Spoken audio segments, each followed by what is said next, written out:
Can you hear me? Yes, we can. All right. Welcome, everyone. You are at the World Affairs Council of New Jersey's second event, COVID and the Economy.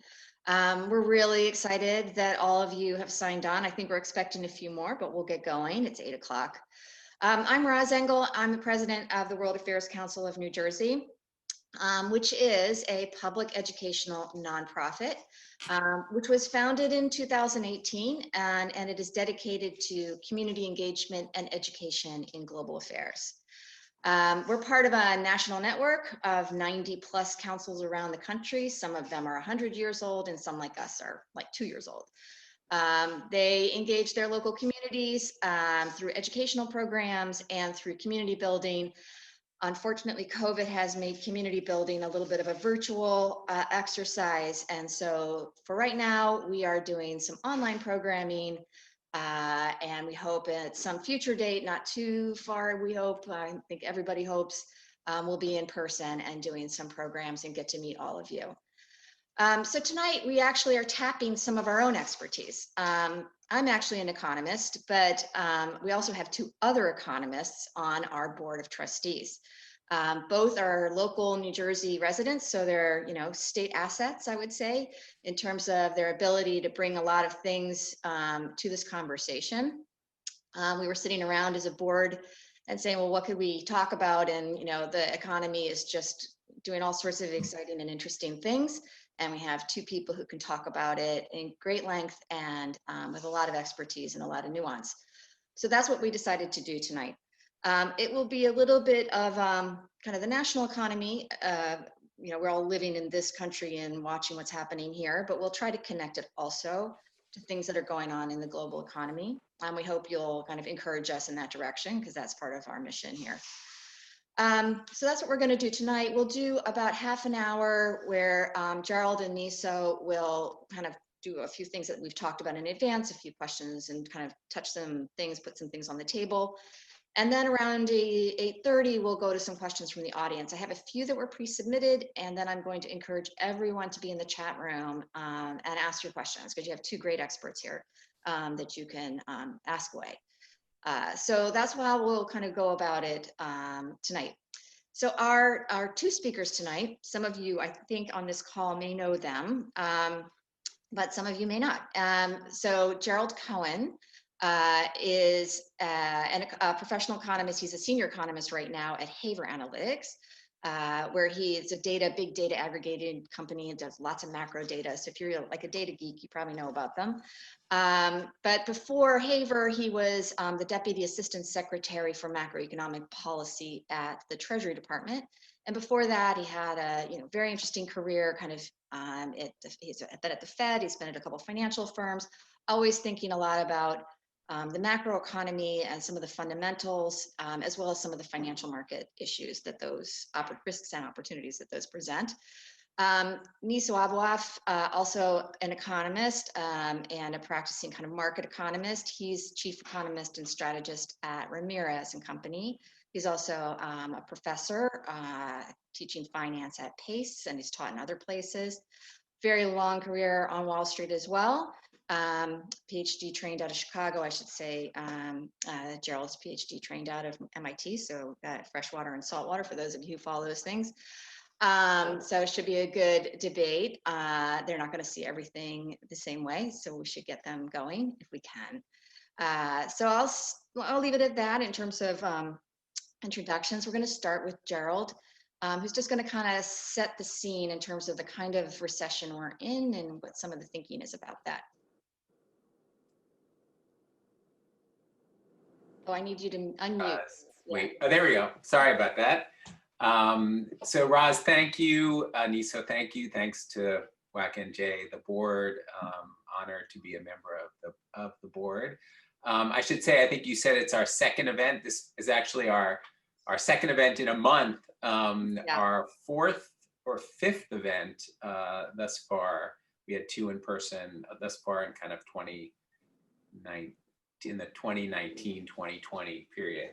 I don't know, Roz, did that chart that we had discussed? Yes, let me see. I can share my screen if that would be helpful, or I can put it up here. Hang on a second. Okay. Everybody that knows me knows that there's a chart that I always will have a chart, and we're only, I think, we decided we'd only use one, but I think this one that you can see on the far right, kind of what's next for the economy, is a nice scene setter. So just let me start by kind of giving a little background into what's happened. And in particular, that the National Bureau of Economic Research Business Cycle Dating Committee, that's a name only that economists would come up with.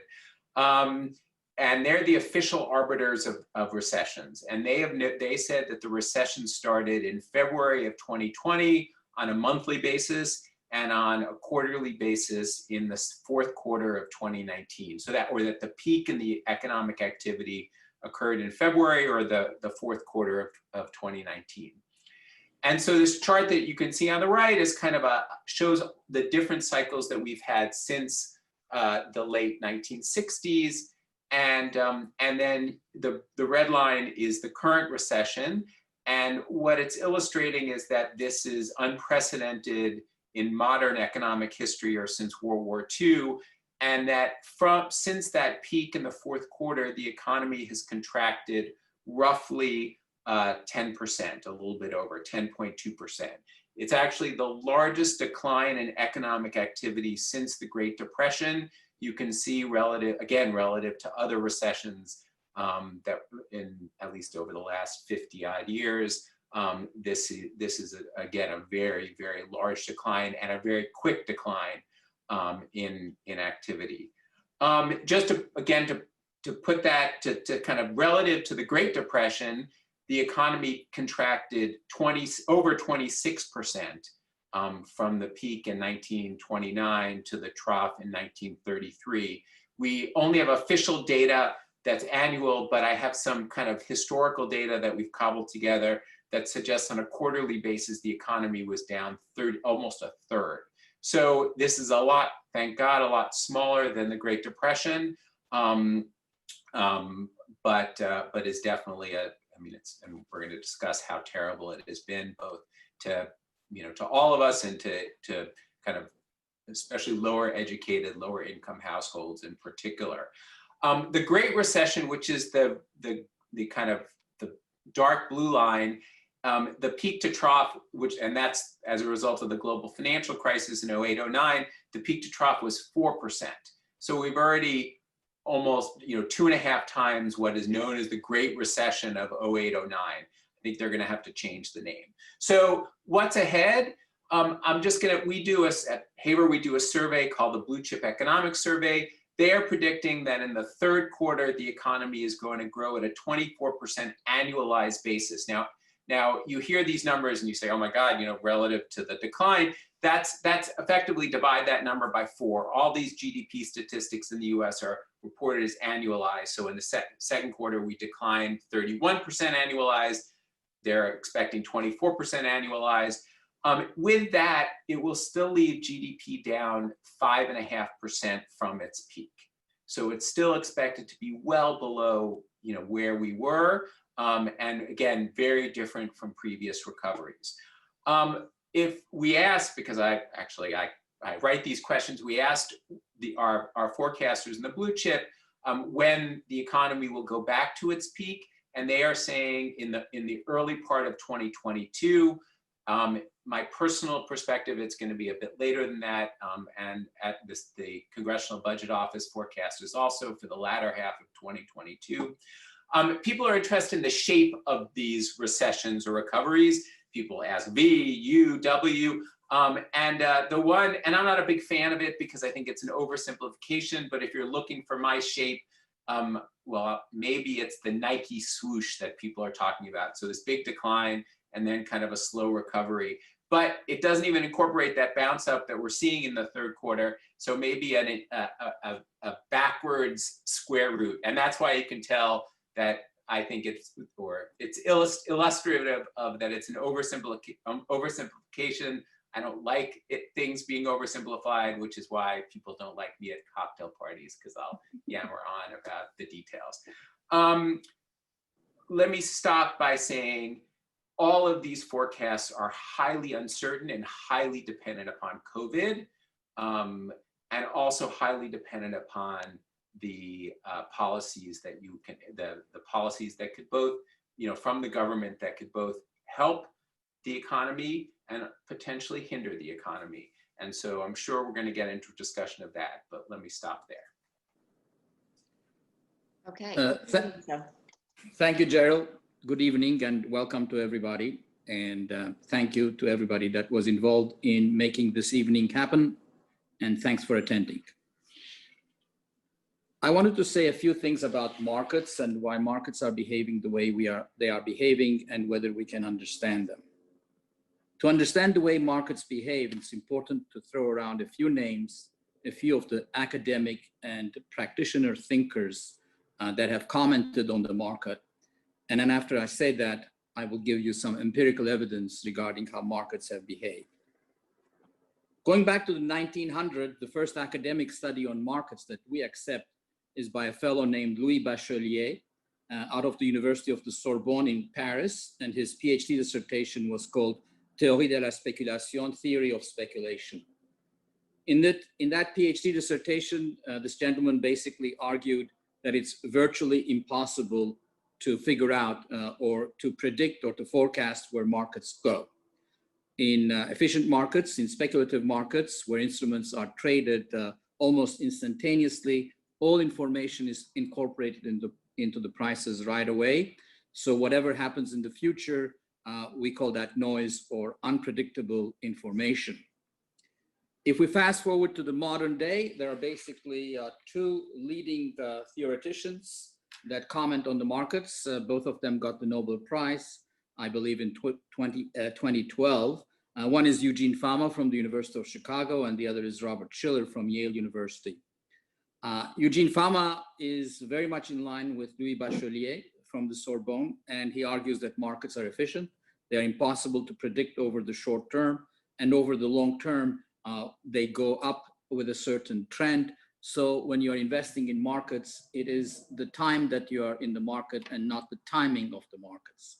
So again, underscoring the point that market timing is virtually impossible. Robert Shiller from Yale University, on the other hand, though he agrees with Fama, but I wouldn't say he agrees with Fama 100%. Let's say he agrees with Fama 80%. He would argue that there is a lot of emotional behavior that takes place in the marketplace, and therefore, to some extent, markets are predictable because emotions can change. Now, the leading practitioner, investing practitioner in this regard is Warren Buffett, whose favorite quote is that the market is a voting mechanism in the short term and a value or weighing mechanism in the long term. So again, here Warren Buffett is making the point that in the short term, markets are driven by emotion, and in the long term, markets are driven by value, what we in economics call the net present value of the free cash flows. And there's an interplay between the emotions and value, if you will. Back in the 1980s, maybe even in the 1990s, there was a fellow called Louis Rukeyser who had a PBS show Friday nights. And his favorite statement was, don't fight the Fed and don't fight the tape. Now, what does that mean? Don't fight the Fed means that if the Fed is loosening the money supply and lowering interest rates, the market will go up. Don't fight the tape means don't fight the emotions. Again, very much in line with Warren Buffett's voting analogy and Shiller's emotions analogy. What has happened in the market? Clearly, up till the 23rd of March, the markets saw a very significant decline in response to COVID. On March 23rd or 24th, thereabouts, the Fed came in with extreme force, providing significant liquidity. We also had significant fiscal stimulus. So both fiscal and monetary policy acted expansively, far quicker and with far greater strength compared to the way they acted in the 07-09 crises. So then what happened? The market started going back up. There was an understanding that there was a Fed put, meaning that the Fed was going to bail out the investors. And what have we observed since the trough? well, or what have we observed since the peak, which was towards the end of February, the first peak of the markets, the energy. So even though the broad market indexes have increased since the Fed and the fiscal authorities have come in, the performance has not been uniform. So since the peak of the market, before COVID, that is, around the mid to end of February, the energy sector has declined by roughly 40%, a tad less than 40%, and the financials have declined by a tad less than 20%, probably because their exposure to various sectors of the economy, including energy and real estate. On the other hand, consumer discretionary has increased by 16%, and information technology has increased by 13%. So even though the broad indexes have increased significantly since the trough, the sectoral performances have been, there's a bifurcation, or it's a tale of two cities, if you will. To give you another number quote, if you will, the VIX index, which during the height of the bad days, the height of the initial COVID days, was about 80%. That's an index that signifies the volatility of the market. Before COVID hit us, the VIX of the S&P 500 was somewhere between 10 to 15%. Now that's, by historical standards, that was a relatively low number, but 80% is an unbelievably high number as well. As a result of the Fed's movements, in addition to the fiscal movements, currently the VIX stands at about 26%. So 26% is also a high number by historical standards. So even though the markets have increased, have recovered significantly, and have even done better than just recovering, there is this bifurcation, but the VIX underscores the fact that there is significant uncertainty and there will be significant volatility going forward. That's kind of the end of my comments regarding the economy and markets. That's great. Actually, it's perfect. Okay. So really good lay down. I think we have some stuff on, the real economy and some of the, how we might be thinking about the recession, and kind of what path we might be looking at, a little bit on financial markets and sort of how we can think about that. They're not, as we know, they're not always in lockstep. We could have a terrible economy and a great market. It's a very unintuitive at times. So hopefully we'll get to some of that too. So Nisa, I'm going to ask you a quick question. And this really is to do with COVID. So if you could maybe, Gerald mentioned it, which is how important COVID is and the path of COVID will be for how the recovery sort of unfolds. Could you talk a little bit about some scenarios you have in your mind, near term, maybe medium term, for how COVID could evolve and then how the recovery could evolve? To segue from my earlier comments when I said that the VIX was at 26% being a historically high number, the primary reason, in my opinion, that the VIX is so high is because we have significant uncertainty about the evolution of COVID. Now, clearly, I'm not an epidemiologist or a biologist or not even a medical doctor, even though I do have a degree in biomedical engineering and understand a little bit about biology. I am not going to claim that I'm an expert. But if I read the research and if I kind of use my intuition, here's kind of the speculative conclusions that I arrive at. Personally, I do not think that the vaccine will be a silver bullet. There will probably be a vaccine. Again, speculatively, I don't think it's going to be 100% effective. It's probably going to be somewhere around 50 or 60% effective. But the vaccine will not be the only solution. There will be herd immunity, there will be risk management practices, and we will change our behavior, obviously, and the virus may also weaken. So a whole bunch of factors will come into play. Also, probably people will get bored of the virus. Some commentators have said that pandemics, and not necessarily when they kind of taper off biologically, but pandemics and psychologically, when people have had enough of it and they go back to their old behavior patterns. Synthesizing all of this together and also looking at the Fed's projections regarding the growth of the economy, the Fed basically says that the economy will return to normal by 2023 or maybe by 2022.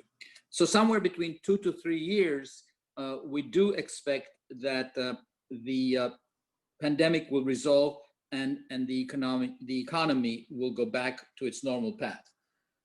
Nonetheless, significant questions still exist, just as we saw from the performance of the equity market, where the energy sectors and the financials were down respectively 40 and 20%, and when the information technology was up significantly.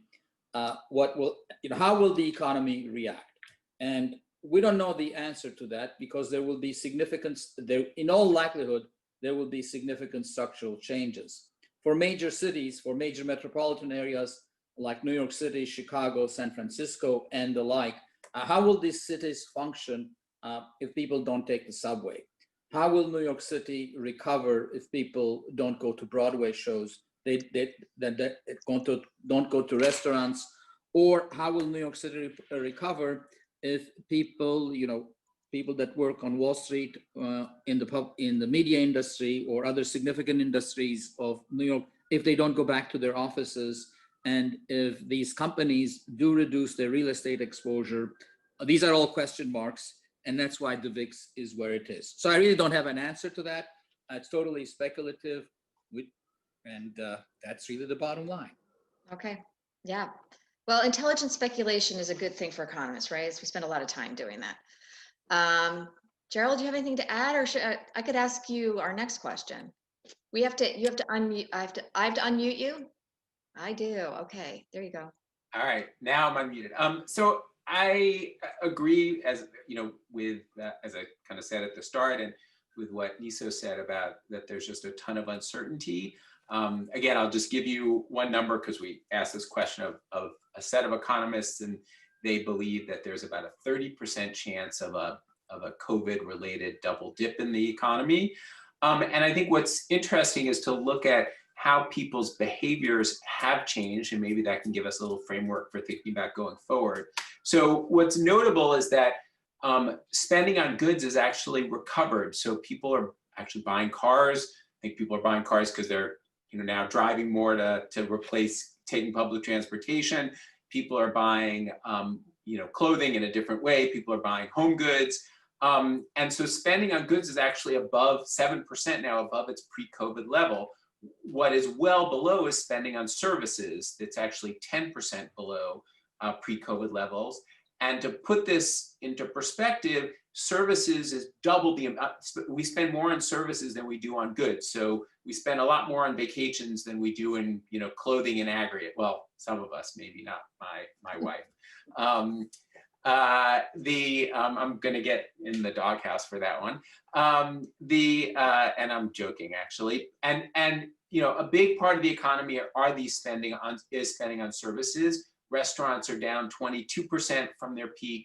And that is and I did some work on the impact of restaurant reservations in Texas.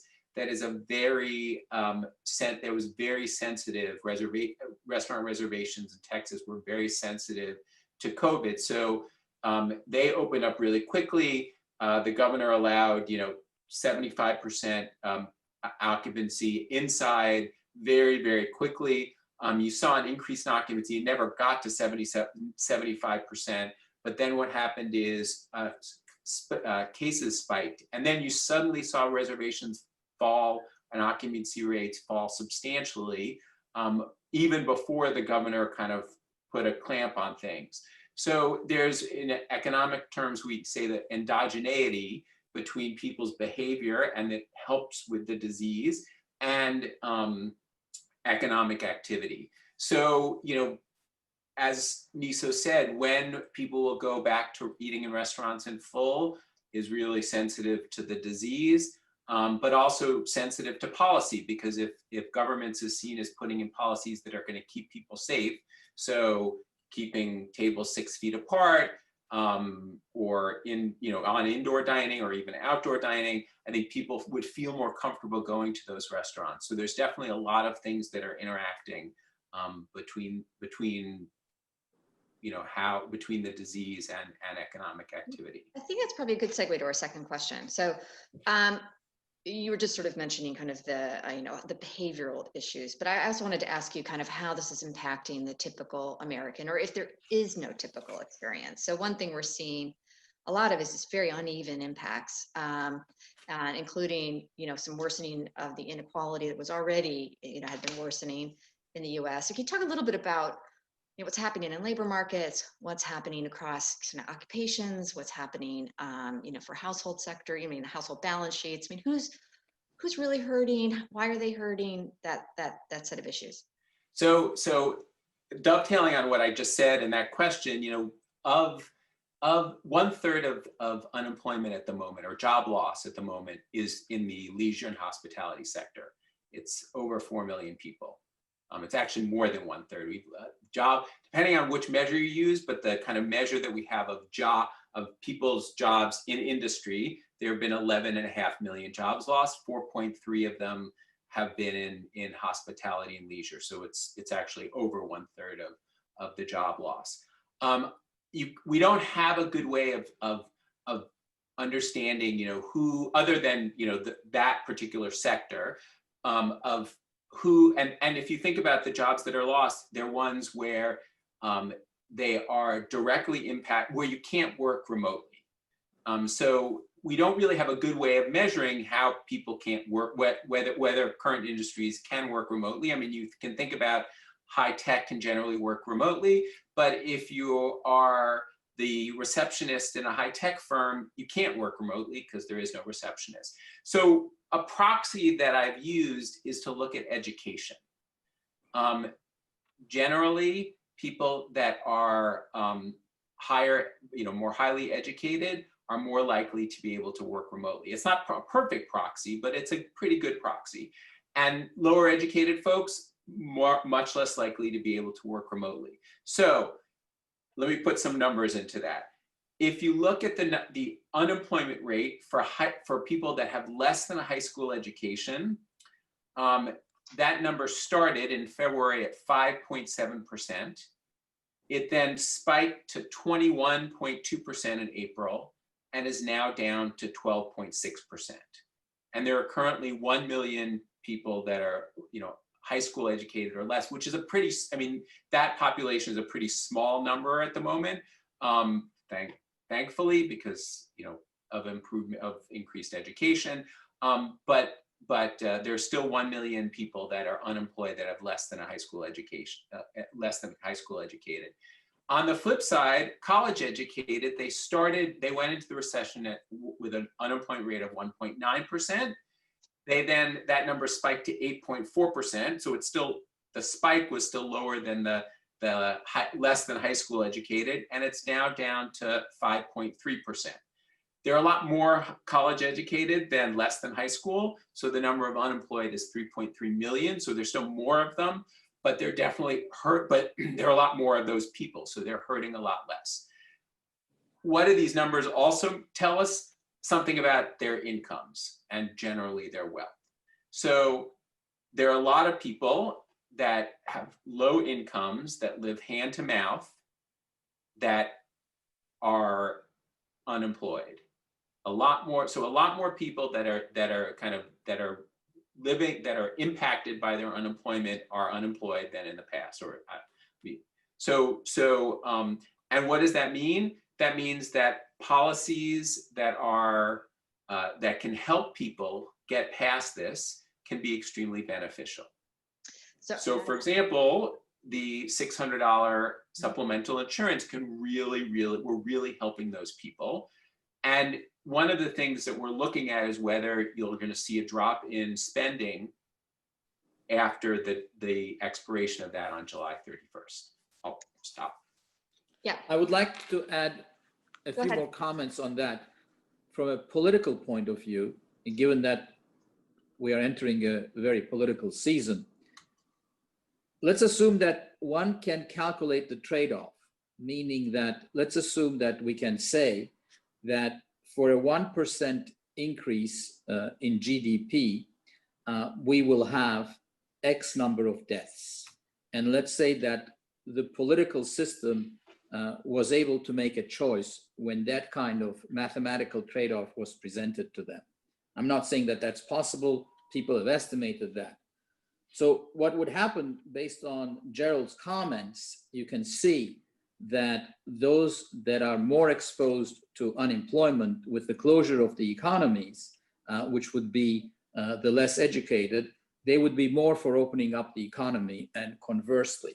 So in that sense, from a political point of view, in my opinion at least, there are similarities between what happens in COVID, whether the economy closes down or opens up, and Brexit and how people vote.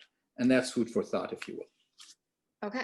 Well, actually, it's a good segue too. We wanted to go into some policy before. So I did open up the chat. I'd love to hear from you in terms of some questions that you have. So start formulating your questions. You can type them in the chat and send them in. But while we're waiting for those to come in, Nisa, maybe you could talk a little bit about policy response so far, you know, in terms of fiscal. Has it been too little? It's been the wrong type? Monetary policy, what you think some of the risks might be. So just kind of where we are with policy, where it might go, what you see as some of the issues. And also the cost of benefits of that, maybe? Yeah. So again, the response to the COVID crisis, the monetary and fiscal policy response to the COVID crisis, when compared to the monetary and fiscal response to the 07-09 crisis, has been far stronger and far more expansive. To name a few numbers, the fiscal stimuli, that means expenditures of the federal authorities, will reach 20% of GDP. As a matter of fact, I'd like to state that when we talk about fiscal stimuli, it's more important to frame them as a percentage of GDP as opposed to the gross nominal numbers. 20% of GDP will be the fiscal stimuli, not only in the United States, but throughout most countries in the world. Now that's a huge number. We did not even see such numbers in World War II. Maybe we came close to such numbers in World War II.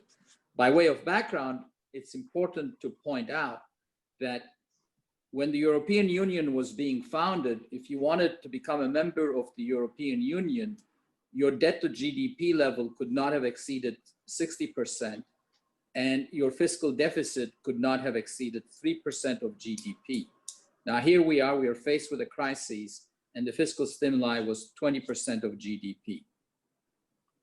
10% of this fiscal stimuli, or half of this fiscal stimuli, meaning 10% of the GDP part of the fiscal stimuli, will be monetized by the Fed, which really means that the Fed's balance sheet not only has it increased significantly, but will also increase even more. So again, to put numbers in perspective, before the 07-09 crisis, the Fed's balance sheet was a tad less than 1 trillion, closer to 850 billion. During the 07-09 crisis and the subsequent years, it increased to somewhere between 4 to 4.5 trillion, and now it is surpassing 7 trillion, a very significant part of GDP. And also the Fed is buying $80 billion worth of treasury securities and $40 billion of mortgage-backed securities per month. What does that mean? Who will pay for that? There's no such thing as a free lunch. So what we did, at least in my workplace, with a bunch of colleagues, we looked at World War II, where fiscal stimuli was again significant. Debt to GDP in World War II in 1945 was 104% of GDP, to give you an example. Right now, we expect debt to GDP in the United States will probably be around 120%. And the number per se is not that relevant. I mean, there are different numbers, whether you look at net debt to GDP or gross debt to GDP, whether you take out the holdings of the social security system and the like, but it really doesn't matter. There was a 20% of GDP increase. In World War II, as I said before, debt to GDP was 104% in 1945 at the end of World War II. And by 1955, that was reduced to 56% of GDP. So the debt to GDP number improved significantly in World War II. The United States would have been able to enter the European Union, would have been able to satisfy the Maastricht criteria, where the federal debt federal deficit to GDP was also less than 1%. How did these numbers improve after World War II? Well, aggregate GDP growth in that 10 years, 45 to 55, was 86%. Aggregate inflation was 50%, or the price level increased by 50%, and the tax burden increased by 45% as well. So that's how the debt to GDP was paid off in the decade following the end of World War II. It will probably paid in similar ways now. And there's an additional factor now, and that is what we call financial repression. Interest rates will be significantly low, negative real rates of interest, and therefore the debt burden, debt servicing costs will not look as high as they may seem. But obviously the investor is going to suffer. Okay, so Those are my let me sort of close it there. But I did want to ask, maybe I'll ask this as a follow-on for Gerald. We're going to spend 20% of GDP.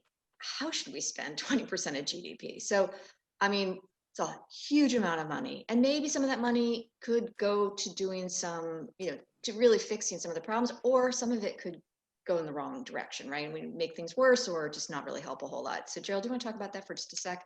Sure. So it's actually not yet 20% of GDP. It's closer to 10 plus at the moment. But actually, if things go well, it probably will be closer to 20% of GDP. I mean, in my opinion. And while I was and again, I'll just give a number because we asked. Our blue chip forecasters say there should be at least another 1.9 trillion of stimulus, which put it close to 20% of GDP. So the CARES Act was about 2.7, and then so close to $5 trillion in stimulus. When I was at Treasury, I am, because I worry about my kids leaving all this debt to my kids. I'm very hawkish on the debt, but my feeling at this point is like St. Augustine, Lord, make me chaste, just not right now.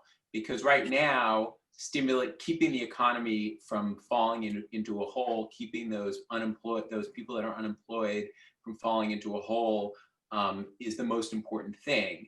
And at the same time, keeping businesses that have lost some modicum of demand from going out of business is extremely important, again, to the health of the economy. So the reason for that is, maybe restaurant demand is going to be lower, and it's hard to predict these things, but you need hardware stores. And so if we let all the hardware stores go out of business because there's no demand, then then the next time we need a part, we're not going to be able to get it. And, we do need airlines. We may not need the airlines that we have. So I actually disagree with what the CARES Act did in terms of keeping the current airlines afloat, but we will need airlines to fly. We need airplanes to fly to keep the economy going when things resume. So we need a combination of policies that keep people from falling into the hole, allowing them to be retrained or keep their training up. And there's something in economics called scarring. So when somebody is unemployed, they lose some of their skills. So we need to kind of keeping those people, from ending up just watching TV the whole time and, working on their resumes, just keeping up their skills, reading, and so we need to, and just helping those people survive. And then we want to help businesses survive. So when the economy starts picking up, we will have businesses to go to. We'll have things other than Amazon and supermarkets to go to. And then, so there's both a demand side that we want to support and a supply side that we want to support. So in the near term, most of the money should be spent keeping those afloat. In the long term, when we're kind of past the COVID period, we're still going to have a big hole in the economy, as I described at the start. And then that's when you start layering in things like infrastructure. Right now, spending money on infrastructure doesn't give you as much bang for the buck as basically giving people who are unemployed $600. because you just can't get that many people together building roads together because of the disease. And also these projects, as we learned post the Great Recession, take time. When I left Treasury, we did have a memo that had, the 50 top high value projects, and one of them was the Gateway Tunnel, which is, that are shovel ready effectively, but there aren't that many that are that shovel ready. So we need to be thinking, good policymakers should be thinking about those things now. And so when we're ready to spend money on infrastructure, those things will be there. But right now it's about small business support. It's about helping households that are unemployed. It's about helping, keeping the general infrastructure and state and local governments, because if state and local governments have budget constraints, they can only spend what they take in.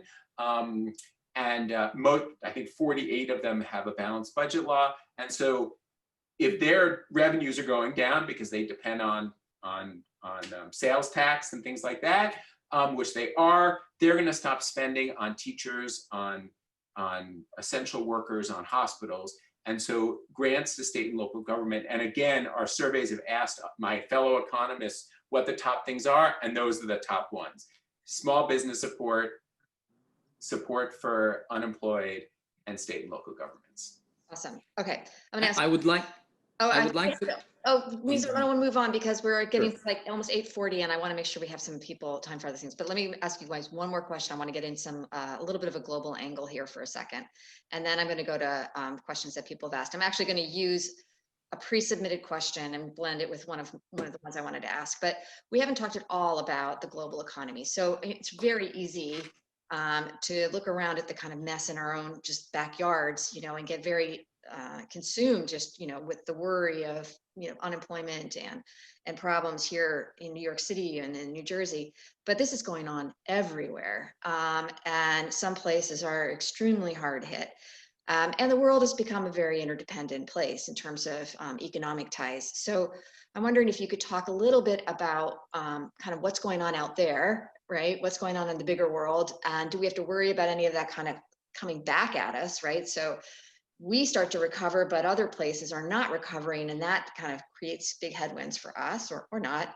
And then the other piece of that is you're hearing a lot of discussion about deglobalizing or reshoring or trying to kind of pull back a little because of this exposure that we had, right? So first COVID came in from China and sort of spread through, the kind of international travel that we see.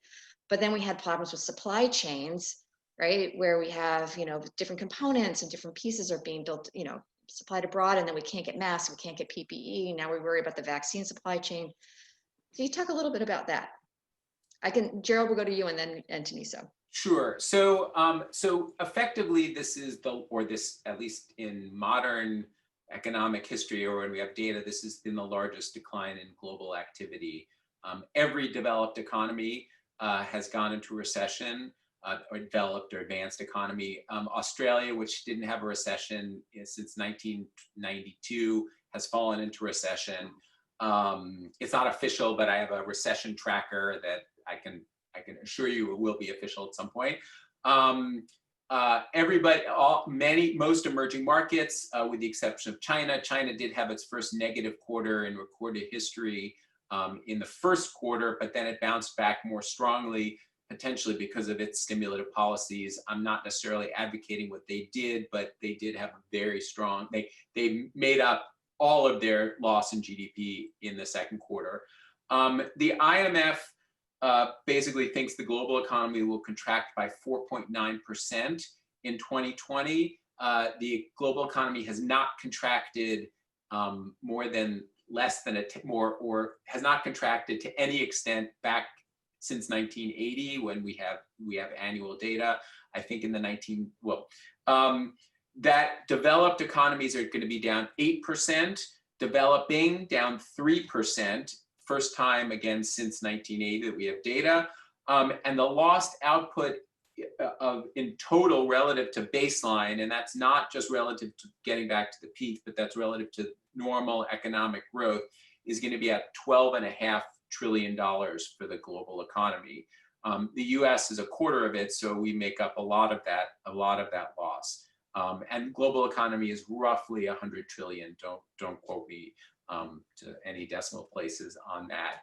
But we've lost, so that's again relative to the baseline, not relative to. So for the U.S., because we're big and we're fairly insulated, our trade, we have one of the smallest trade footprints in the globe.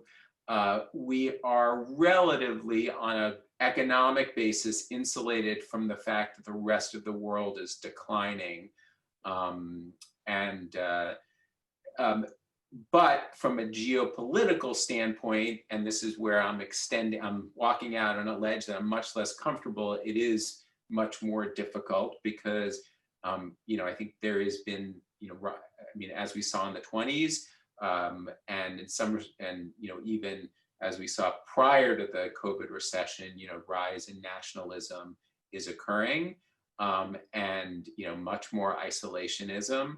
Now, there's a big debate in the economics community, I think, whether we've been too globalist, that we haven't thought about the ramifications of just trade from every bone in my body says trade is good from an economic standpoint, and almost every model you can get says trade is good from an economic standpoint.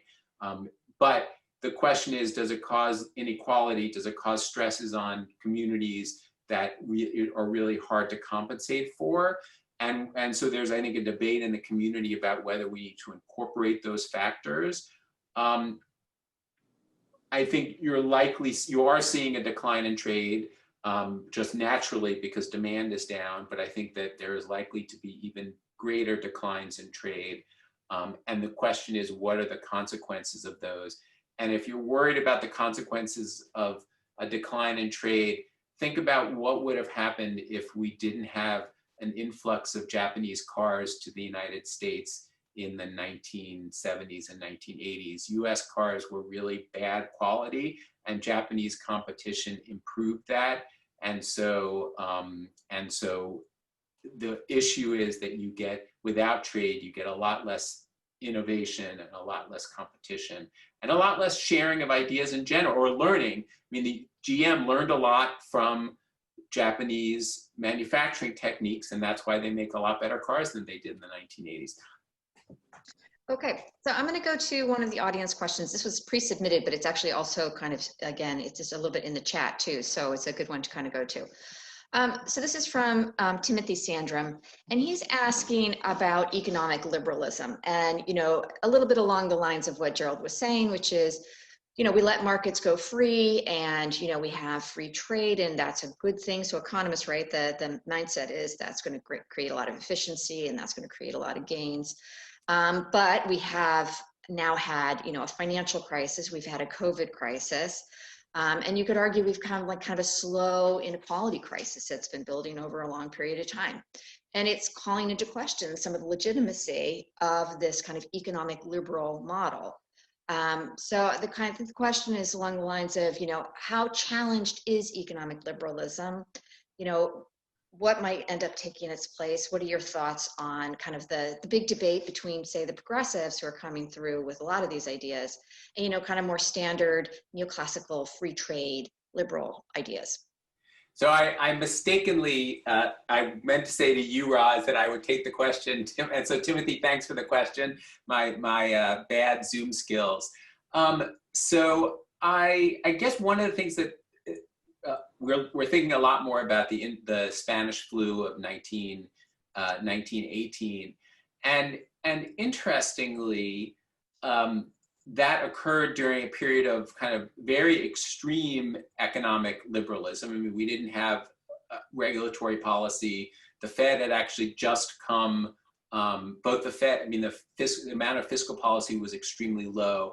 Both the Fed was basically new, and so didn't do anywhere near the level of had the level of ability to do stimulus that it does now. So what's interesting is that the Spanish flu caused a if you look at the data, had a very small economic impact, despite the fact that 50 million people died worldwide, and between 500 and 625,000 people, depending on what number or some. So it's interesting, and the impact of it on economic thinking. It was also a period of actually a lot of global trade. I think that did not have an impact. It was really the Great Depression that had an impact in terms of changing views on liberalism. Now you could say that and that was not the result necessarily. That was not. I don't think there's any evidence, because the economy bounced back. We had the Roaring '20s, and then you had the Great Depression. So it's hard to say there was a relationship between the Spanish flu and the kind of backtracking on economic liberalism that we saw in the 30s. So it's the question in my mind is, does this cause, because of the pain that it's caused to a lot of households, does it cause more pushback in terms of questioning a lot of the kind of globalization trends that we had seen in the past? And that I don't know. Anissa, do you have anything you want to add on that? Or would you, there's another question here that I was thinking I might direct to you about inflation risks. Let me add I would like to add to this economic liberalism question. There's a very good analogy from genetic engineering. So what you do is, if you want to increase the yield of a crop, what you do is you go to just one variant and you genetically engineer the crop so that it gives maximum yield, but it does not have enough resources to protect itself against viral attacks. So economic liberalism works the same way. We maximize GDP by outsourcing, by going to various other countries, but we don't protect ourselves against risks. So what's happening both in the business world and from a policy perspective, people are realizing that you have to weigh the return, you're maximizing GDP versus the risk of outsourcing everything. So there is a trend towards sustainability and redundancy and things of that sort. The business community is acting along those lines. So, thank you. Can I ask you then, maybe, Anissa, we have another question, which this actually was pre-submitted, about inflation risks. I think you might be a good one to ask that too. So it was related to both the deglobalization. So if you start to break up supply chains, that's an inflationary risk. But you also have lots of things going on the supply side in terms of disruptions, in terms of workflow, and other things. Can you talk a little bit? Do you think the Fed right now obviously is not worried about inflation, but do you think maybe they've underestimated that, or when would you start to worry? What would you be looking? Well, I kind of have my own models in the back of my mind, but who am I? I also look at the Federal Reserve. They have 500 PhD economists and they have all the data in the world. So to put forth a basic model is, we have an upward sloping supply curve and we have a downward sloping demand curve. On the horizontal axis, we have prices, and on the vertical axis, we have prices, and on the horizontal axis, we have GDP. What has happened with COVID is that we have had both a supply shock and a demand shock. So the supply curve has shifted inwards, which means prices should increase. But on the other hand, the demand curve also has shifted downwards, which means that prices should decrease. So what will happen, and what does the Fed say about all of this? Well, it looks like, at least in the short term, the demand shock is outweighing the supply shock. So we are seeing decreased inflation, disinflationary pressures, which is what the Fed is also saying. But in the medium to long term, and who knows what that will be, 3 years, 4 years, 5 years, the Fed has changed its stance. So it is targeting an average inflation rate, which probably means that medium to long term inflation is likely to rise. And this may be especially true given the substantial increase in the balance sheet of the Federal Reserve. Though in the past, during the times of Milton Friedman, the balance sheet of the Federal Reserve would have been a good predictor of inflationary pressures. That was not the case in the 07-09 crises, primarily because of the the way the Federal Reserve and the financial system was operating. So my estimate, my forecast is that in all likelihood, in the medium term, we will see disinflationary pressures, and in the long term, we are likely to see some more inflation, and that ties in with how will the monetary stimuli be paid, or the fiscal stimuli be paid off, and partially it will be through fiscal repression and through inflation. Okay, so while I have you on this, either of you, Chris Faulkner also asked a question a little bit about indicators. So we just mentioned inflation. Are there other indicators you're going to be interested in watching? He mentioned housing, durables, and personal income. Well, and Gerald might know more about that, since his firm is obviously is a firm that has data specialty. But one of the things that's happening now, more and more economists throughout Wall Street are following what we call mobility data, or instantaneous high frequency spending data. And the mobility data, major providers like Google and Apple have a whole bunch of mobility data. They're telling us how people are behaving, where they are spending their time. And we have like credit card spending data and other type of spending data that various other providers talk about. In fact, I believe today, Jamie Dimon from JP Morgan Chase talked about the credit card spending data. So I believe more and more as indicators, people will look at high frequency data, internet data of the sort, and will draw various conclusions.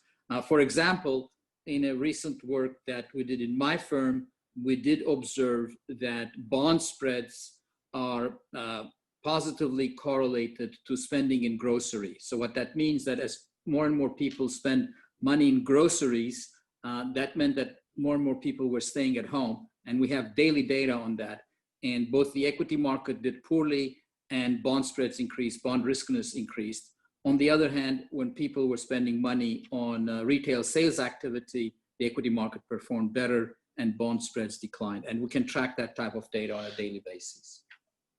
Gerald? So I'll just say, even though Chris is a former colleague and a close friend of mine, he did not know that was not a planted question. He did not know my answer. I'll just say, I've been looking at a lot of this kind of new data, and I'm actually writing an article in Business Economics about a lot of the introduction of new data, in addition to mobility data, the open table reservation data I mentioned, another gauge of spending. A lot of the statistical agencies have added series on credit card spending, and there's also the JP Morgan Institute. And then there have been places like Homebase, which is they do time, digital time cards. They're releasing data on kind of their worker hours, and that's really informative because they're a business that caters to small businesses. So they cater to 100,000 small businesses, or 100,000 maybe workers of small businesses. And so you can kind of see what's doing in the leisure sector. And you can see those are still down substantially. I mean, all those hours are down 20 to 40% relative to the rest of the economy, where hours are still down substantially, but not nowhere near, down less than 10% in the rest of the economy. So look out for that article in Business Economics. Okay, we'll post it on the website. Ariella, I thought maybe we moved to you. I liked your question. So Ariella has, if we look at New York City, a number of service-related jobs support office buildings, right? So we're talking about the coffee shops and the lunch spots and all of that. Does the government have any role to play in kind of helping to restart some of those business, or push people back into cities, into local economies, to kind of help stabilize some of this? And, I was in New York over the weekend, and there's just huge numbers of closures. You just can drive down the street and see it. It's really kind of heartbreaking. So that's about New York, but New York's probably just, an extreme example of this, but it's happening in lots of places. Maybe I can start with a quote from former Mayor Bloomberg. It's one of my favorite quotes. And Mayor Bloomberg said that there's a huge difference between the way business operates and the way government operates. In the business world, basically, you throw more money at projects that are successful. We call them positive net present value or high return projects in finance. In the political world, you throw more money at projects that are usually economically not successful, but projects that generate a lot of political noise. So you throw money at those projects to kind of mitigate the political noise. So to the extent that those people, my daughter Ariella has in mind, if they have a lot of political noise-making capabilities, I suspect the government will throw money at them. If they don't, they probably will not. I guess that's a simple answer, and maybe Gerald has other things to add. So as somebody who was a policymaker and has intersected between, who's done both public and private sector, I think there are, and especially in this case, cases where throwing money at both problems that are both politically kind of beneficial and economically beneficial. I mean, when you have a hole this deep and this level of unemployment, I think throwing money, giving money to people that are unemployed, and there's a question which I'm happy to answer maybe offline or later about whether the disincentives of the $600. I think that you are helping people. New York is a particularly difficult problem because of its density, but there are a lot of places that are a lot less dense that you can imagine where there are high rates of potential business closures that could be avoided with support on both the demand and the supply side. Just New York and again, my colleagues in the academic and policy community are trying to kind of put New York aside in many of these discussions because it is because of its density. So let me move to a question from Harry.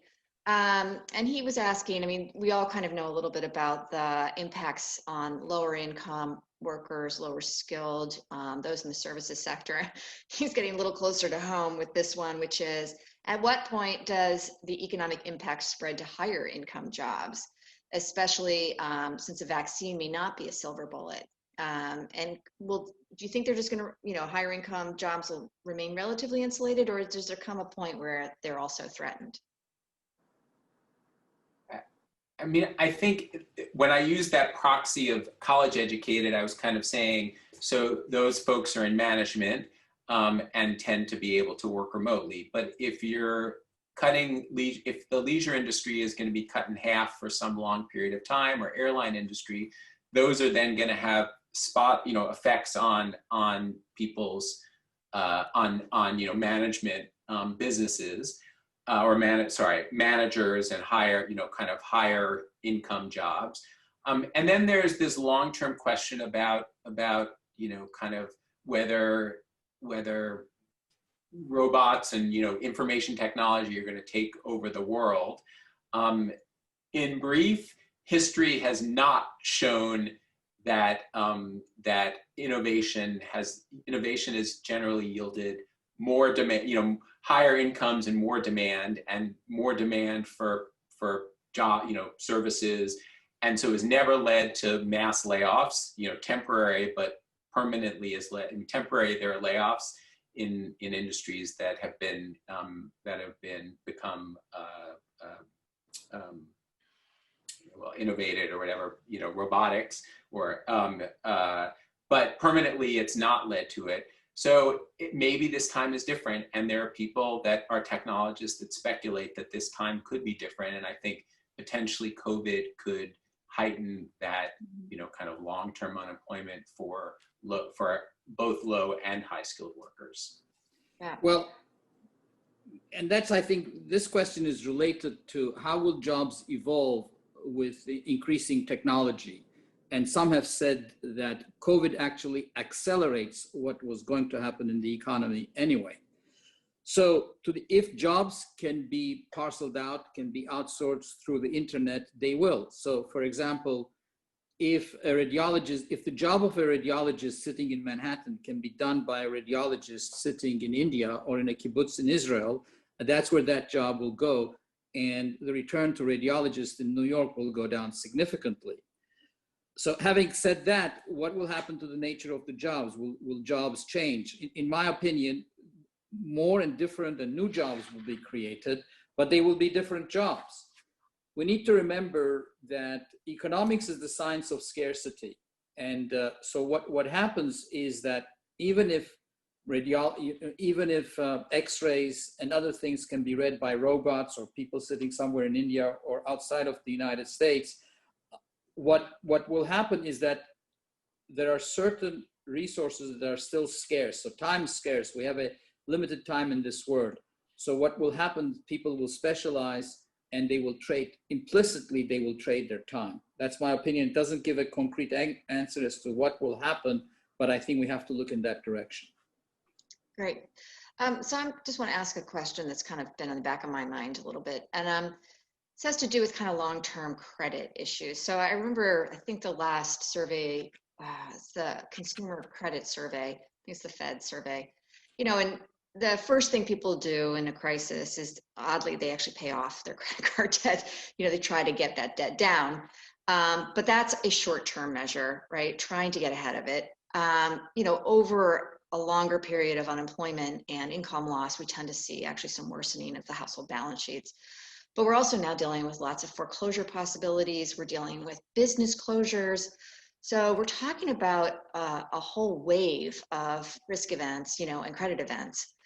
Does that have, what kind of long-term impact does that have? I mean, we're saying, you know, if you lose your business because of a COVID, are you going to be permanently like have a much higher or lower credit score? And are we going to see sort of diminished economic activity, diminished access to credit? Is that going to become a problem as we try to get going, or can we kind of deal with that with some policy interventions? Well, there is a reason that the financial subsector of the S&P 500 is down approximately 20% since the height in February, in contradiction to the information technology, which is up 13%. So clearly, the equity market sees significant risk on the credit side, and that's why they are punishing these financial institutions. So I believe everything that you are implying is absolutely on the dot, Roz. But I'm sure Gerald has other things to add. I actually want to broaden the question. One of my concerns is that all of the kind of the foreclosures, the business closures actually affect people's risk taking and ultimately entrepreneurship. So if you opened a restaurant or maybe restaurant's a bad example because I've heard restaurateurs are kind of serial restaurateurs, but if you opened a local shop to sell some good or some, you know, some innovation that you've had and just because of COVID, demand went down, not because of your product. And then you took a hit to your credit score, which doesn't allow you to borrow money again. But I think a lot of this can affect people's willingness to take risk. And economic growth is based on two things: the growth in the labor force, which is population growth, and innovation. And the U.S. has been particularly strong in innovation, and that's based on, you know, both investments in R&D and things like that, but also just people willing to say, I'm going to take a flyer and come up with an idea. And so think of all the new entrepreneurs that have been hurt by COVID, and that makes me worry about the risk. I believe, and I actually wanted to follow up on this, I've read somewhere that following the Great Depression, there was actually a decline in innovation, although that happened to be a period after World War II when you saw a lot of innovation, but that was really a lot of because of World War II. So I believe that there was less entrepreneurship but don't quote me on that, after the Great Depression because of this very activity. Maybe it was offset by just the post-war boom and all the innovation that occurred as a result of World War II. But that is definitely a worry of mine that goes beyond just credit. So let me, so I think I might make this the last question, but I'm going to try and get a little audience participation with this one. So I wanted to try and end on a little bit of a hopeful note. So you said something interesting, Gerald. You were talking about entrepreneurship and risk taking, but I'd also say in the process you were making the point that Americans, actually many people, are innovative and inventive. So my question is along the lines of what kind of innovation or inventiveness or adaptability, right, can we see in this crisis that might surprise us? right? Where people actually really kind of use it as an opportunity and they really actually move things ahead a bit. So I like to think about that is sort of like, what's kind of an unexpected and kind of interesting and maybe positive thing that's coming out of this as people figure out and solve new problems. And I was going to ask maybe if the audience here could maybe note one thing in the chat. Oh, actually I have to put it on to everyone now. Wait, hang on one sec. Sorry, I have to reset that too. So in the chat, just write down one thing that you've seen that's been kind of like, that was an interesting solution, and I'm glad that happened. So I'm trying to gather a few things, and maybe Niso, Gerald, if you could kind of think about, you have any kind of upside risk, like, or upside. Well, at a very kind of small business level, I was asking the question. I posed my friends the following question: how will restaurants behave if they are limited to 25% capacity when winter comes? And my question was, will they start servicing private homes? So for example, will I be able to invite a couple of couples to my home, but if I don't want to cook, can I tell the local restaurant? It's not just delivery, because delivery is kind of messy. You want the same type of service that you would get in a restaurant. So you would expect them to come to your home, to set up the table, to service you with a waiter or waitress or whatever. And I was told that that's already happening. So restaurants are doing that to survive. So to repeat the old adage, necessity is the mother of innovation. Yeah. How about you, Gerald? And there's some really fun ones here, but I'll let you go first, and then we can collect some. Well, I'm going to shout out to my daughter Hannah, because I had the same thought about Peloton. And I actually think, in some respects, we are now utilizing innovations that were less clear about their economic benefit. And so I think about what the world would have been like if we didn't have high-speed internet. How much effectively that saved much of the economy, because a lot of the activities have been able to go online. So partially we're actually using innovations that occurred in the past and making them more productive. And the argument, and it's kind of like the internet has become like a light switch. So it's now the means to creating a lot of other activities and not just the innovation itself. Okay, so here's some from the audience. So just so you can start to, can leave on a bright note here, right? So some ideas to get you going. So online education, although as a professor, I have to say it's good. It's not great. So still need to work on that. Mild innovation, sort of in being able to kind of teleconference, like go to conferences, but online, and some of that, more access to that. People are more willing to look for things online that maybe they wouldn't have gone to personally, but now they realize they can go to. Virtually, telehealth came up like, I don't know, 10 times in here. So that seems to be a really important and interesting development. Somebody said teletherapy. I think just therapy overall, right? Like, all the people that are probably going to get some therapy and are like, oh, that's really helpful. So I don't know, maybe that's something that people will take with them. Pickup and delivery is more widely used, and Peloton. So some good things too. Some of that inventiveness and entrepreneurial spirit will hopefully get redirected, and hopefully we will come on at the end of this at some point. All right, I want to thank everybody for participating. Thank you, Gerald. Thank you, Niso. Great conversation. Our next conversation, I should let you know, is with Tom Malinowski, Congressman from the 7th District of New Jersey. He's going to talk about New Jersey issues. He's up for re-election, so I'm sure he's going to talk about New Jersey issues. But we're also going to try and push him to talk a little bit about his foreign policy experience and also some of the kind of foreign policy vision within the Democratic Party. So he'll speak a little bit about the Democrats and their foreign policy platform. So that'll be in October. You can check it out on our website. Thank you so much for coming. We're really excited that you joined us tonight, and have a great evening. You too, everybody. Thanks.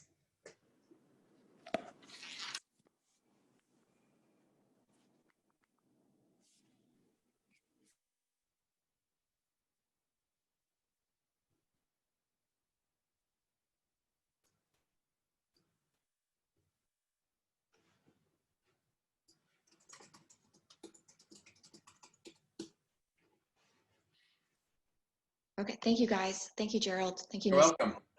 Super great. I see. I'm not sure who Helen is, but that was great. Thank you. Yeah, thank you. Yeah, it was fun.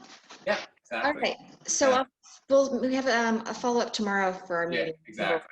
We'll do a little bit of a catch the other board members too and get their feedback. Exactly. All right. All right. Thanks a lot. Thanks, Niso. Bye.